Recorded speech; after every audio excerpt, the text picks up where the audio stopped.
In this video, we're going to take a look at what happens when materials are subjected to stress. And we're going to take a look at two examples. The material in question is concrete, and we'll look at two concrete pillars that have the same length but different cross-sectional areas.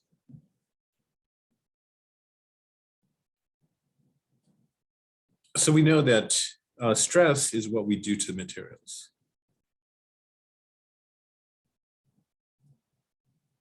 And then how the materials react is called strain.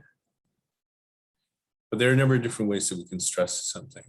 So stress, or in other words, what we do, and strain, how materials react.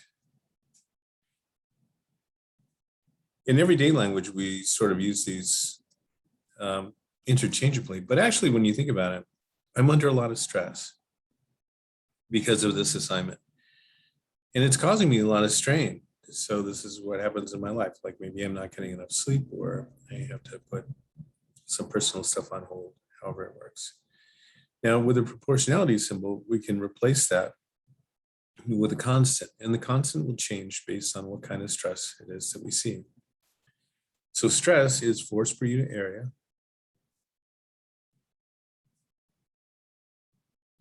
And strain is going to be a fractional change in length. Now, both of these are the same length, but we want to take a look at the effective area here. And we're going to take a look at the effective area both from a point of elastic compression and then also fracture. Now, the proportionality symbol can be filled in by taking a look at a table. So I'm going to share my screen really quick, and we can go out and take a look at these stress tables. So there are two tables altogether: elastic modulus and ultimate strength, which is what I use for fracture. These three different constants all depend on what kind of stress we see. Is it compression or tension? That's Young's modulus. Is it shear stress, which is perpendicular to the cross-sectional area, which sounds kind of technical, but actually, if you imagine what shears are, that gives you a better idea. Right, scissors apply a force that's perpendicular to the paper. And usually when bolts cut off, that's shear stress is what they were experiencing. And then bulk modulus is the compression from all sides, typically a volume. I'm interested in this one, 20 times 10 to the ninth. That's Young's modulus for concrete. And let's take a look at the units. That's newtons per meter squared. Okay, I'll stop sharing and then we can come back and take a look at what's happening. So this is going to apply to both materials because it's both made out of concrete. So once again, why did we choose this? Because it's concrete and it's under compression.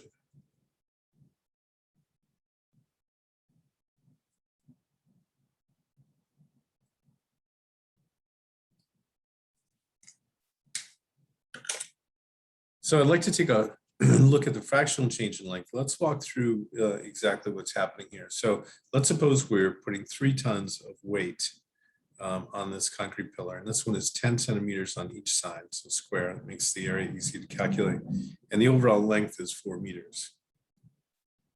So when I go to plug in our numbers here, let's see what we get. So F is 27,000, and I'm going to write, this is for elastic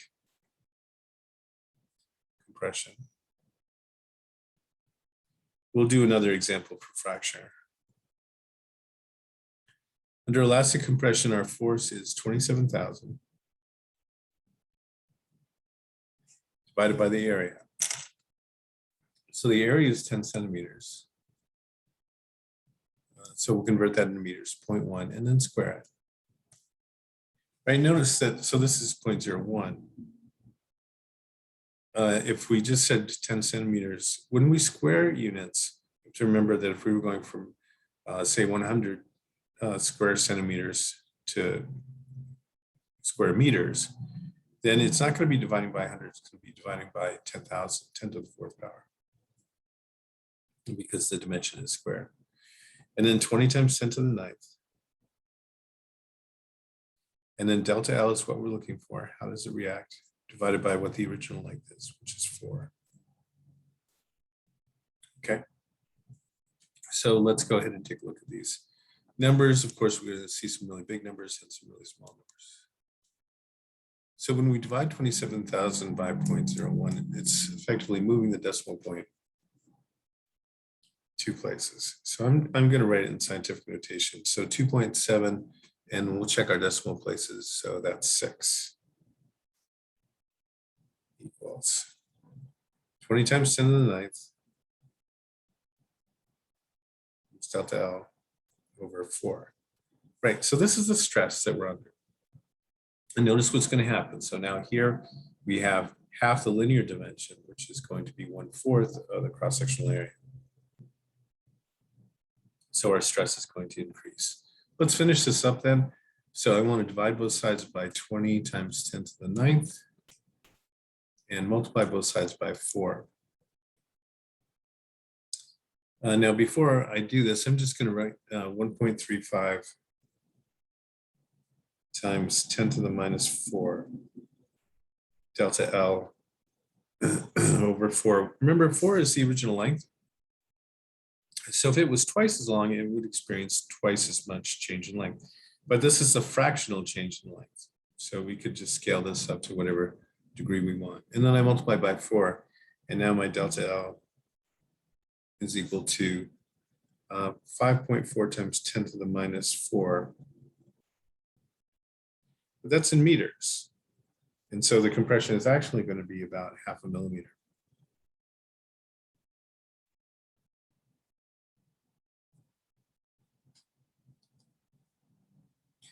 Great, let's come over here and do the same thing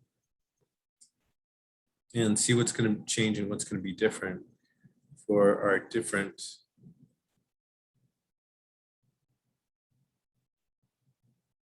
our smaller beam. So 27,000 divided by, and now I want to do a different area. So it's 5 centimeters to 0.05 squared. 0.0025 equals 20 times 10 to the ninth, and then delta L over 4. Okay, so the area is much less in this case. It's 4 times smaller.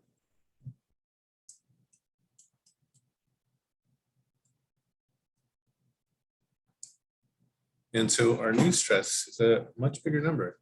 So let's count the decimal points. That's 3, that's 6. So 1.08 times 10 to the 7th power. Which again, if we multiply this by 4, because half the linear dimension means 1/4 the cross-sectional area, equals 20 times 10 to the ninth, delta L over 4. So I divide both sides by Young's modulus to find out what the strain is going to be. So it's more strain, again by a factor of 4. And so when we do this fractional change in length, remember that's how the material reacts. That's a fractional change in length, or also called strain. And then multiply by 4. You call this L, I should probably put 4 in there. And then times 4. Okay, so now it's several millimeters.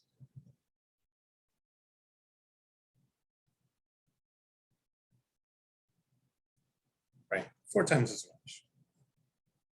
All right, so that's what happens when we have 2 beams of the same length. They have different cross sections. And so this one is going to noticeably compress by 2 millimeters. Now that might not seem like a big deal over the course of 4 meters, but if we were building a building and we had stacks on stacks on stacks on stacks, that could definitely become an issue. And of course, we're reminded about the collapse of the apartment building in Florida, and when the bottom one fails, the other ones are surely likely to fail as well. Let's now take a look at fracture. And what fracture is going to mean for different areas. So this is what we see with elastic compression. With fracture,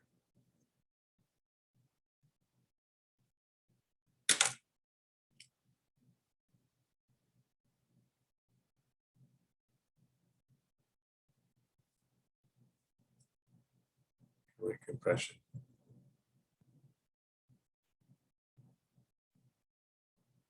Elastic compression. So if we remove the load, the reason why it's called elastic is if we remove this load, it's going to rebound to what its original length was. With fracture, there's no turning back. So force per unit area is equal to the ultimate strength. And once we exceed the ultimate strength, then our material is going to break, and that's it. So with this cross-sectional area and the ultimate strength for concrete under compression,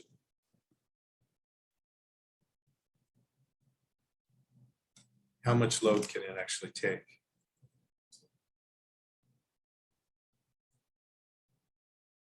So I'll share the tables again, and we can take a look at what that's going to look like for concrete.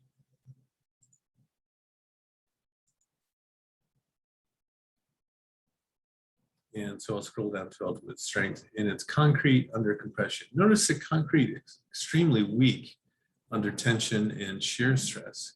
It's also cheap. So that's why it's a really popular building material. It requires cement and sand. And actually sand is getting pretty, the quality sand needed for making concrete is an issue now we're seeing. So tensile strength and shear strength, and we'll take a look at that in a second. So it's 1/10 as strong when you're stepping on it sideways. And I'll have an example of that in just a second. But let's go ahead and get down, write down what we have for an ultimate strength for concrete under compression, and it's 20 times 10 to the 6th.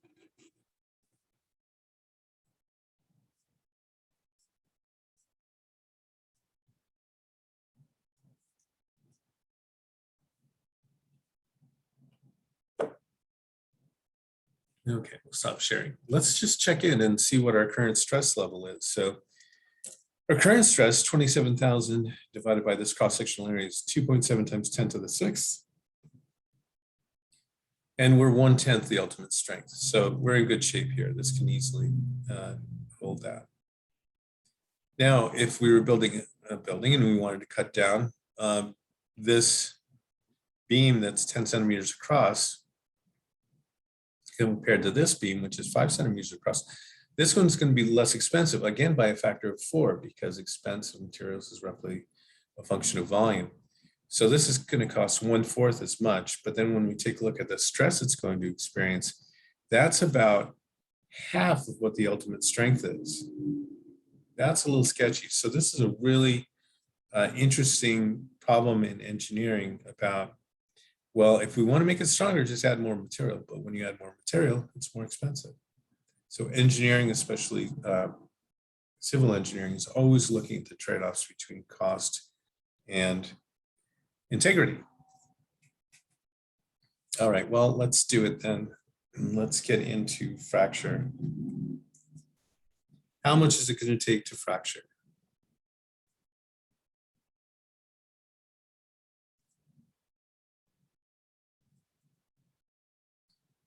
Load that breaks it.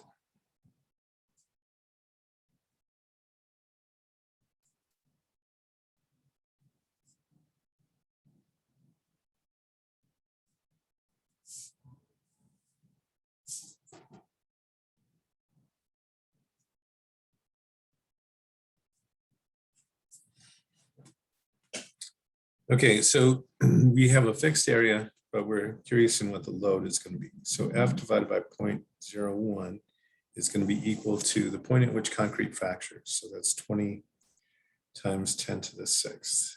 And you can see that this is in meters squared, this is newtons per meter squared. So my force is going to be left in just newtons, which makes sense. So I'm going to multiply this by 0.01. So that's pretty straightforward. So 20 E6 times 0.01. Whoops, I did divide by instead, sorry.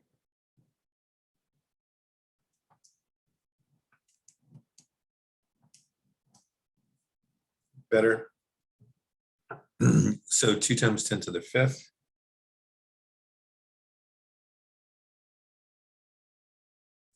Newtons, which is approximately equal to, we'll convert this to pounds.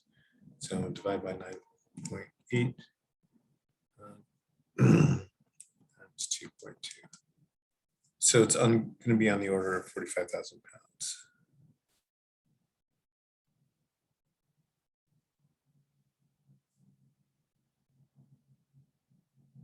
All right, so this can really take quite a bit. Over here, though, if we're looking for the force at which something fractures, so F divided by, now my cross-sectional area is 0.0025. And that's equal to 20 times 10 to the 6th power. And so really this is just going to be divided by 4.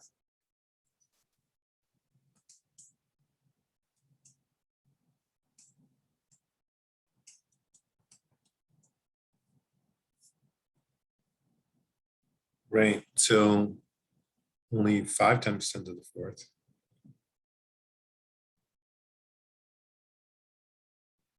Which is approximately equal to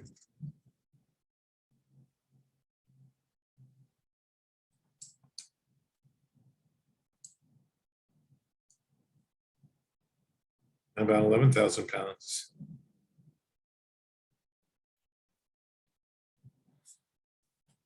So usually what happens in construction is that we use something called the safety factor. This is a little sketchy. So this load right here of 3 tons is about half of what it would take to break this. And that's not really something we want to see. Over here, the safety factor for this load, we know it can take 5 times 10 to the 4th newtons before it breaks. So my safety factor, how safe is this, is what happens when I take the load divided by the ultimate strength. And so my load here is 27,000 newtons divided by the ultimate strength, which is 5 times 10 to the 4th. For this beam. And so 27,000 divided by 5 times 10 to the 4th is actually the other way around. I should have done it ultimate strength over the load. 0.54.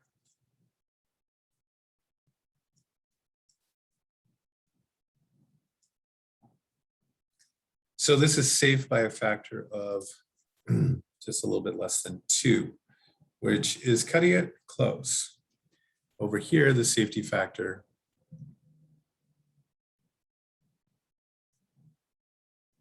I should have done ultimate strength over the load. And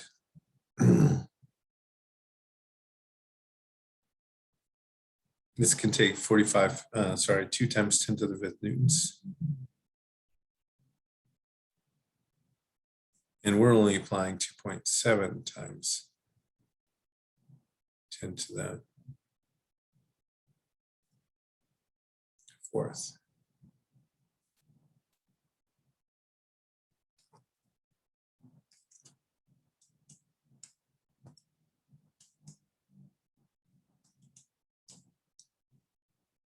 So I have a safety factor of 7.4. So interesting, we said before that this is going to have a volume that's only 1/8 of what this pillar is. So that means it's only going to cost 1/8 what this does. but it's bordering on unsafe. So that's an important consideration. All right, safety factor of 7.4 sounds reasonable. Safety factor of 1.5, like what if there's an earthquake or something like that? Would you expect this stress to exceed the safety factor? Or there's deterioration or rot, as we saw in the collapse of the apartment building in Florida.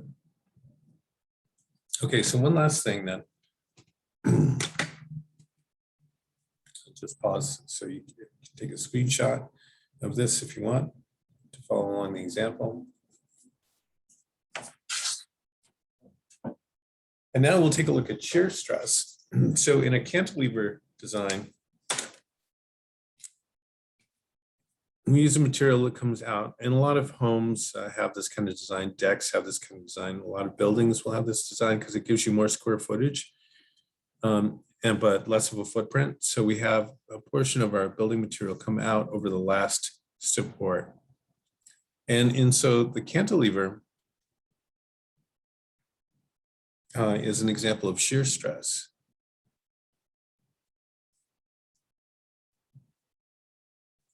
So in this example of shear stress, and again, we're going to look at fracture.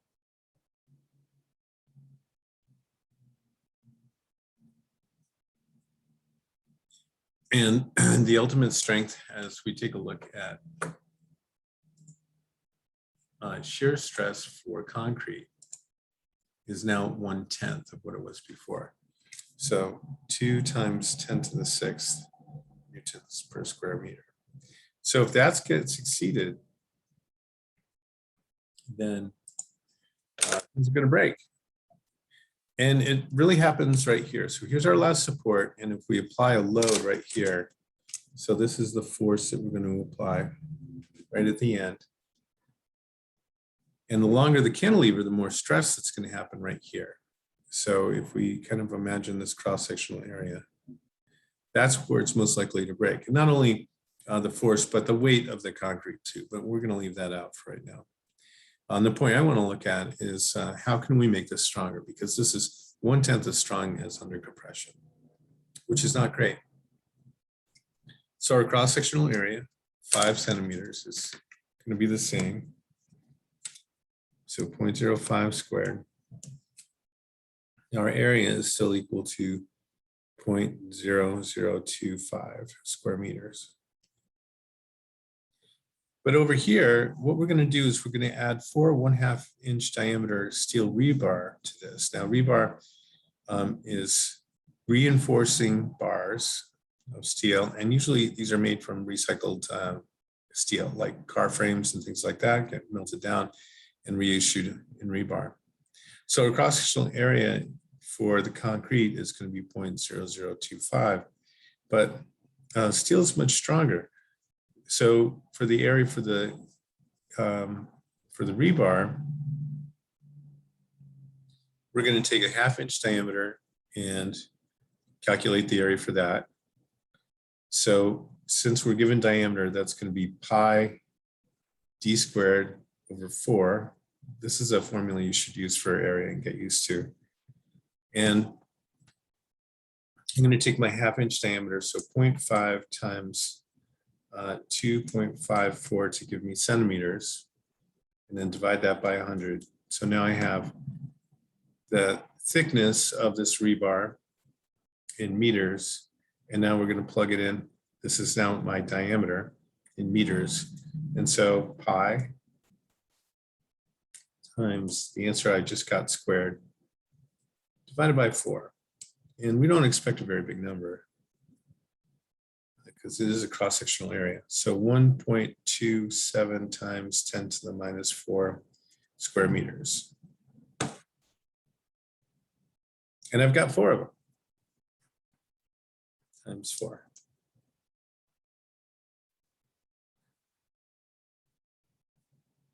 So 5.07 times 10 to the minus 4 meters squared for steel.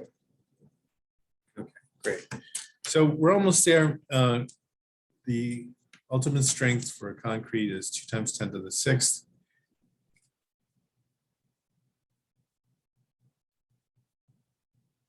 But over here, fracture for steel, we'll go back and take a look at that table again. And shear strength for steel is 250 times 10 to the 6. So more than 100 times stronger than concrete.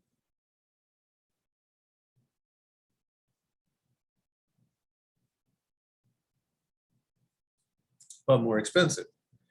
So we're certainly not going to make this beam out of solid steel, not to mention the cost, but also the weight of it would be considerably more. Okay, great. Well, here we go. What's the maximum force we can apply out here? So we're solving for force divided by area, which is 0.0025 is equal to 2 times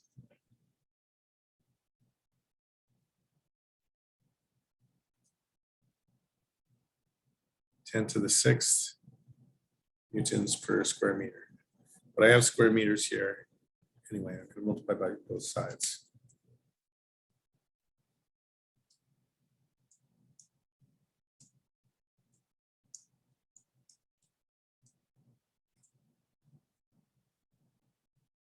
So 5,000 newtons is the max.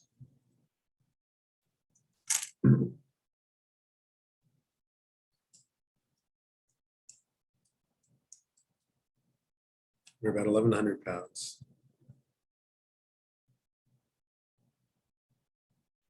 Which is certainly not enough to put any significant weight on. Now we'll come over here, and we know the concrete can hold this much. But now we've added the steel in.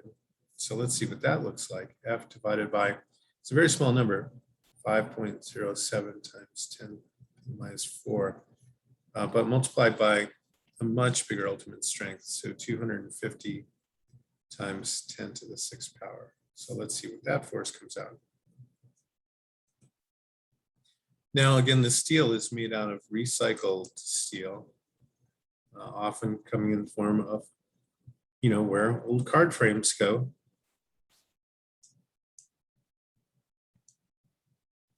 Melted down and then re-extruded in the form of rebar.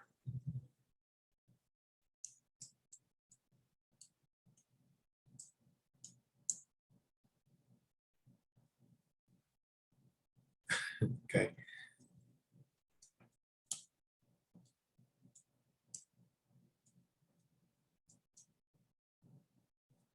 Right, so much bigger value. So 1.27 times 10 to the 5th.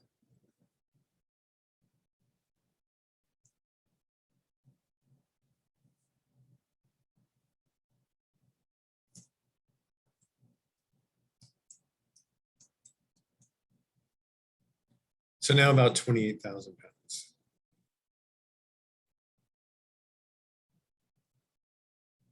So huge difference. So concrete, much less expensive, but very weak under shear stress. But when we add in steel into the mix, our total for this, we can add the 1,100 pounds into this. So this is actually almost 30,000 pounds compared to just 1,000 pounds. So by mixing building materials, we can benefit with the strengths of both. All right, hopefully this video was helpful to you.